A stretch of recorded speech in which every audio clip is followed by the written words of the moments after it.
Hello friends, இன்றைக்கி நம்ம எதை பற்றி பார்க்கணும்னா எப்படி நம்மளோட இபி பில்லை பே பண்ணுறதை பற்றி இந்த வீடியோவில் நம்ம பார்க்க போகிறோம். ஃபோன்பேவை யூஸ் பண்ணி முதல்ல ஃபோன்பே ஆப்பை ஓப்பன் பண்ணிக்கங்க. ஃபோன்பே ஆப் ஓப்பன் ஆன உடனே இதில் கீழே பார்த்தீங்கன்னா கீழே எலக்ட்ரிசிட்டின்னு இருக்கா, இந்த எலக்ட்ரிசிட்டிங்கிறத கிளிக் பண்ணுங்கள்.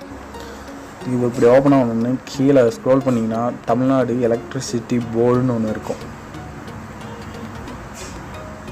அதாவது தமிழ்நாடு எலக்ட்ரிசிட்டி போர்டு, இதையே கிளிக் பண்ணுங்கள். இதில் உங்களோட கன்சியூமர் நம்பர், அதாவது உங்கள் பில்லில் இருக்கக்கூடிய நம்பரை இதில் வந்து டைப் பண்ணுங்கள். நான் இப்போ அதை காப்பி பண்ணி வச்சுருக்கேன், நான் இப்போ அதை பேஸ்ட் பண்ணுறேன். இதில் பார்த்தீங்கன்னா ஃபஸ்ட் 2 நம்பர் உங்களோட டிஸ்ட்ரிக்ட் குறிக்கும், மீதி இருக்கிறதா உங்களுக்கு சீரியல் நம்பர். இது ஓகே ஆன உடனே கீழே கன்ஃபார்ம் இருக்கும், அந்த கன்ஃபார்மை கிளிக் பண்ணுங்கள். கன்ஃபார்மை கிளிக் பண்ணின உடனே உங்களோட கன்சியூமர் நம்பரும் எவ்வளோ அமௌண்ட்டு கட்டணுமோ டியூ டேட்டும் வரும். பார்த்தீங்கன்னா எங்களுக்கு 125 டியூ டேட் பார்த்தீங்கன்னா 1 அக்டோபர் 2018 வரைக்கும் இருக்குது. இப்போ நான் வந்து அதை பே பண்ண போகிறேன்.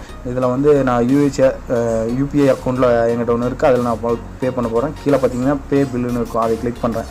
அதை கிளிக் பண்ண உடனே இதுக்கு போகும். இதில் நான் வந்து என்னோடய பாஸ்வேர்டை என்டர் பண்ணிக்கிறேன். என்ட்ரு பண்ண உடனே பார்த்தீங்கன்னா பில் பேமெண்ட் அண்டர் ப்ராசஸ்ன்னு வந்துச்சு. இப்போ பார்த்தீங்கன்னா கொஞ்சம் நேரத்தில் அது வந்து ப்ராசஸிங் சக்ஸஸ்ஃபுல்னு வரும். பார்த்தீங்கன்னா பில் பேமெண்ட் சக்ஸஸ் ஆகிடுச்சு. 2 நாளில் இந்த பில்லிங் வந்து ஜென்ரேட் ஆகிடும்.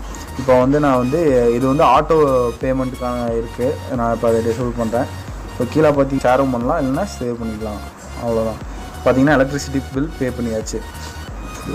அதை பார்க்கணுன்னா இங்கே ட்ரான்சாக்ஷனுக்கு போனீங்கன்னா கடைசியாக பண்ண லாஸ்ட் ட்ரான்சாக்ஷன் பார்த்தீங்கன்னா எலக்ட்ரிசிட்டி பில் பார்த்தீங்கன்னா 125 ரூபாய்க்கு ஷேர் பண்ணியிருக்கோம். இப்போ எலக்ட்ரிசிட்டி பில் பே பண்ணிச்சு. இந்த மாதிரிலாம் நீங்கள் வந்து ஈஸியாக இது பண்ணிக்கலாம், பில்லை பே பண்ணிக்கலாம்.